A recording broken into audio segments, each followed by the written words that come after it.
Welcome to Alan Skorski Reports. I'm Alan Skorski.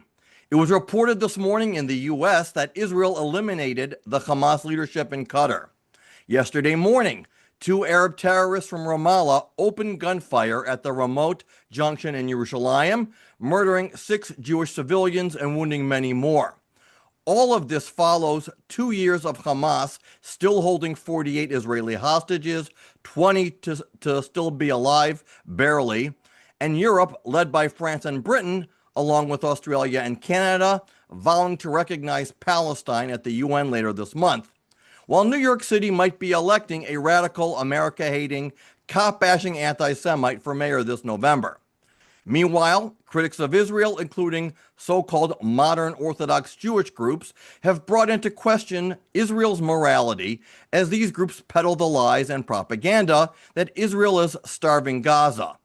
With Israel fighting Hamas, Hezbollah, and the Houthis on the ground, Israel and their supporters are fighting the decades-old war of Palestinianist anti-Semitic propaganda at major elite universities in America, led by Students for Justice in Palestine, who have orchestrated a campaign to delegitimize Israel in academia, the media, and the Democratic Party, with the blood libels accusing Israel of apartheid, ethnic cleansing, and genocide.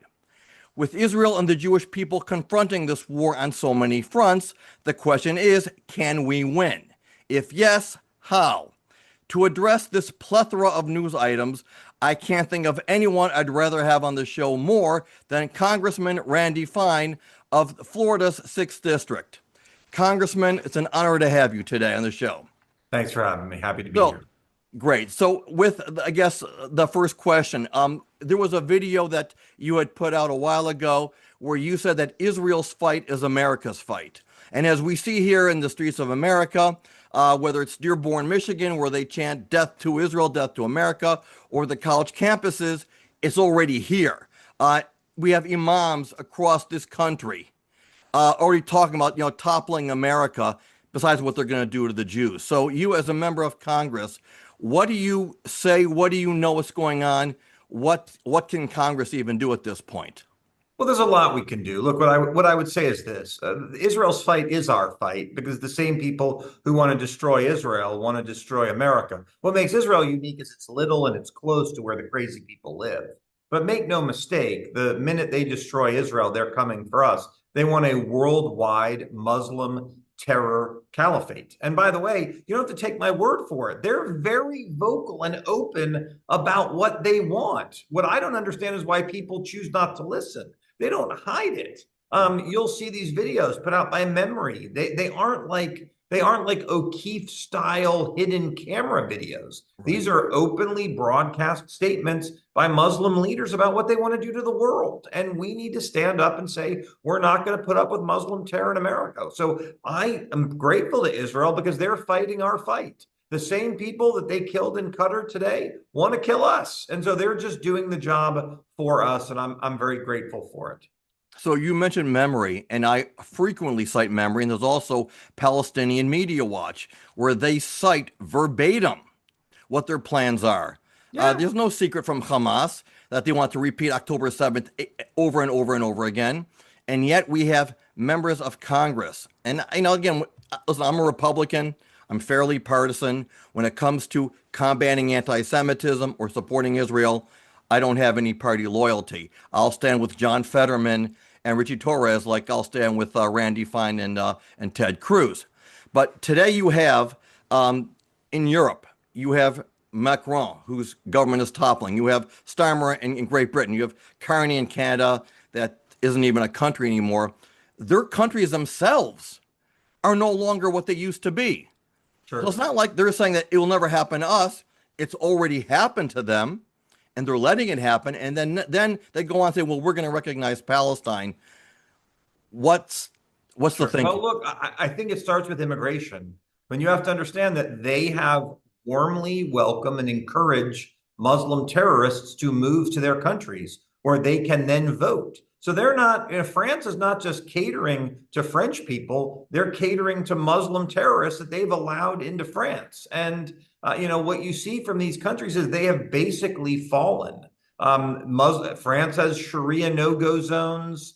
They've destroyed parts of Paris. And look at what's going on in England, where if you basically say Islam as an issue, they arrest you. So these countries have just lost their way. And America's got to look at these things and say, we cannot allow this to happen. It's one of the reasons why, as we deal with solving the illegal immigration problem, we now have to deal with the legal immigration problem. I mean, people like Rashida Tlaib were allowed to become Americans. That's a mistake on our part, that we've allowed people into this country that hate it, that do not share our values, that do not want to assimilate, and do not want to add value to it. We need to solve these problems, or we will end up just like those other countries. Because make no mistake, the Muslim terrorists look at what they are doing as an invasion. They are moving and they are procreating in order to take these places over. This is not my words. These are their words. All I do is I let my ears work, unlike the left, who chooses to not to believe what they are actually saying. Right. And you mentioned Rashida Tlaib, because I'm from Detroit and I grew up 20 minutes away from Dearborn. But also Ilhan Omar, she's the one who came here. And again, Yeah. you see how much, she hates America. And now, their videos, CARE, Council of American Islamic Relations. They put out a video, and I'm dying looking for it now on YouTube, where they openly admit what the long-term plan is going to be. In 5 years, they're going to have X. 10 years, they're going to have, they're going to dominate the media. Here's another question for you. A few years ago, there was a female doctor, intern resident in Cleveland, who put out a tweet about she can't wait till she is a full-fledged doctor, then she's going to inject poison into Zionist patients. And I said then, she's not an outlier. She's just the first one stupid enough to get caught. Now it's out in the open. You have doctors, medical students all over the country, all over Canada. You saw what happened in Australia. And I asked a few years ago, what are we going to do? Are medical schools now going to be forced to vet Muslim applicants? Is America even going to do that? Will CARE allow them? Will the ACLU allow them to do it? And this is a major, major threat, and there's just no answer in sight for this. We've had this issue in Florida. There was a dentist that I chased down pretty hard who did this exact same sort of thing, made clearly anti-Semitic comments, was a clear safety risk to his patients. And look, again, this deals with immigration. Many of these people immigrated to the United States. We allowed these monsters into our country. We need to stop doing that. But yes, I mean, people who say these sorts of things should not practice medicine. And I don't have a problem doing it. We need to accept a fundamental premise that we have a Muslim problem in America. It is not that every Muslim is a terrorist. They are not.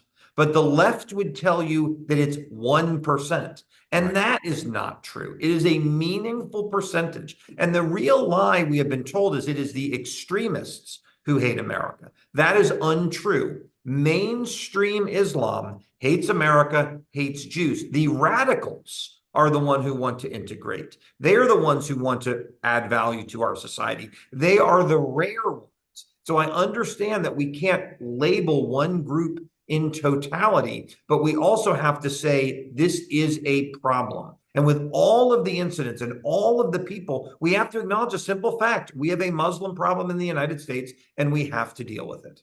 See, again, I agree, and I love what you're saying, because I was a pro-Israel activist 40 years ago when I was in college in Detroit, and I was kind of saying the same thing. But this brings me to the last Democrat convention, where Joe Biden said from the podium, referring to the protesters outside, that some of them have a point. I said, wow, did everyone just hear what I just heard? And then I think there were a few candidates running to be chairman of the DNC, where at least one of them said, it may have been Ken Martin, that he would have allowed some of these supporters to speak at the convention. Let me bring you to another point, because talk about Gaza now. And I know this was an interview that came up where you were, again, falsely accused, and your words are always taken out of context, which is what the media always does. We know that roughly 75% of Gazans support Hamas. It may even be more. No one is helping to rescue the hostages. None of the humanitarian groups are trying to help the hostages. We know that these civilians were holding guns were holding hostages. So when they talk about starving them, that becomes another issue because by law, and you addressed this in one of your interviews, it's not Israel's job to feed, clothe, and bathe them. And Correct. Christopher Coons had made the case, well, I support Israel, but now that Israel controls Gaza, they have the legal obligation. And I said, no, Israel does not control Gaza. They have a strong presence there because they want to destroy Hamas and they want to get the hostages out, but they are not there as invaders to conquer. So no, by no legal definition, and I'm not a lawyer, do they control Gaza.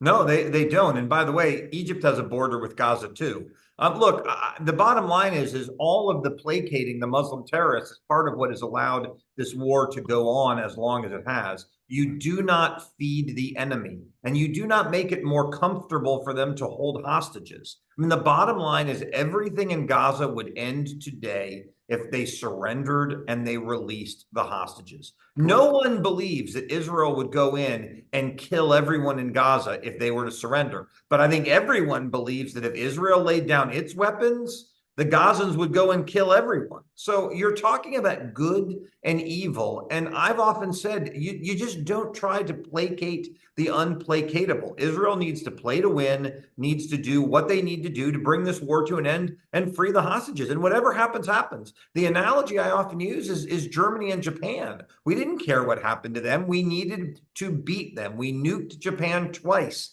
in order to beat them. Israel needs to do whatever is necessary to win the war. And if the Gazans don't like it, they can surrender. Right, and which brings me now to my next point, because that was a great segue with your last answer.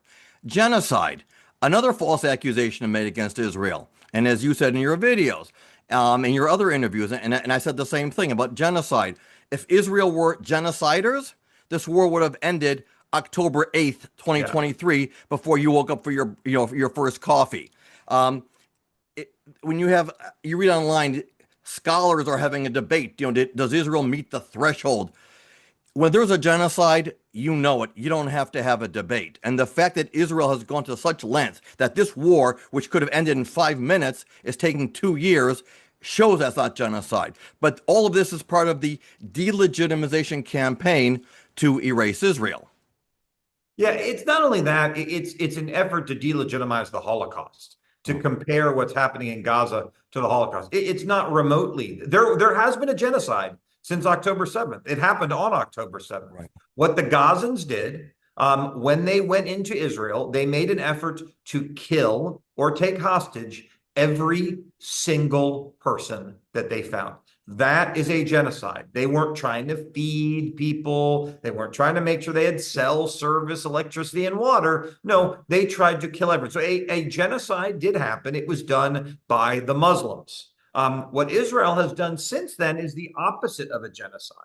And frankly, I think part of the problem is by giving in to this, by saying, oh, we have to be nice and everything else, they fed the narrative that they have something they should feel guilty about. Exactly. There is no genocide in Gaza. There was a genocide in Israel conducted by the Gazans, and Israel needs to fight to win and stop thinking about what the world thinks. And I think you see them doing that when they go and they take out the Muslim terrorists that were in Qatar. They said, screw it, we're just going to go and get the job done. And they did. And I'm glad they did it. Right. So speaking of, again, this report, what happened in Qatar today, again, it's still coming out all fresh. Of course, to me, it's exciting because Israel once again has shown that we can hit you anywhere. They flew over 1,000 miles, refueling. They went in undetected, just like they did with Iran. I mean, to me, this is all Netflix series that are going to be coming out within the next year or so.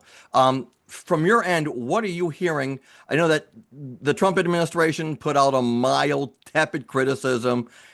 We don't like it, but you got rid of Hamas, so we're happy about that. What are you hearing from your colleagues and others as far as what happens next?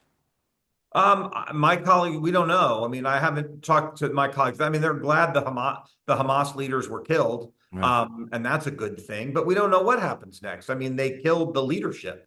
So, now what happens? I mean, the bottom line is the people in Gaza, and I don't say Hamas. Gaza is Hamas. The Gazans need to surrender. They need to turn back over the hostages, and then Israel will, allow them to live and prosper. All these people have to do is want to live in peace. I mean, billions and billions of dollars given that all just got turned into rockets and terror tunnels. I mean, if the Gazans decide they want to live and be productive parts of society, I think they'd have an amazing existence, but they have to decide they want to give up Muslim terror, which clearly seems key to their identity. Congressman, we have about 5 minutes left. You introduced a new bill that when I read, I said, I've been talking about this for years. How come it hasn't happened before? So if you want, with the remaining 4 or 5 minutes, can you tell us about the new bill you introduced and where it goes next? The Arena Act, the one that we filed today. There was a bill about holding judges Yes, accountable. yes, yes. Okay, yeah. So as you may have seen in the United States, some video came out over the weekend about a Ukrainian refugee who's literally minding her own business, riding the bus, and gets stabbed by a career criminal, someone who was not on his second chance, was not on his third chance, was on his 15th chance. He had been released from prison 15 times, and it happens because judges in the United States have basically said they don't care about crime. And there's no such thing as evil. That, by the way, that is an issue that unifies what we see in Israel and in the United States. This civilizational war between people who believe in right and wrong and good and evil, and those who find moral relativism in anything. But this guy went and killed this woman just completely unprovoked. Now, if you're in the United States and you're a bartender and you give too many alcoholic beverages to one of your patrons and they kill someone in their car on the way home, you get held responsible. Well, I don't think the rules should be any different for a judge. And any judge that releases one of these monsters into society and that monster does something, well, that should fall back on the judge. And my bill would allow the victims to sue the judges who release these people into the wild. And the fact of the matter is, these judges, they have armed security, they have bailiffs. They don't have to ride the bus. They don't have to deal with these risks. And so I want the judges to have to live in the world that they have created for everybody else. And that's what the bill will do. Do you have any co-sponsors from the Democrat side on this bill? No. Remember, I mean, I would be shocked. The Democrats are the people we are in this civilizational war with, the group of people who believe there is no such thing as evil. I mean, that will literally look at how the Democrats responded to the killing, the excuses that were made by the mayor of the city, by the governor of the state. They just don't care. And I think it is because of this philosophy that says there is no good, there is no bad. And they're willing to sacrifice people on the altar of their delusional ideology. I'm not. I'm here to fight it. Congressman, it's been an honor having you. I can't thank you enough for taking out of your busy schedule for joining us today. I just wish you continued success. Upcoming new year, Shana Tova, a year full of blessings and little stress. Well, that won't happen, but we'll keep fighting the fight as long as I'm here to do it. Thank you. Have a great day. Thanks.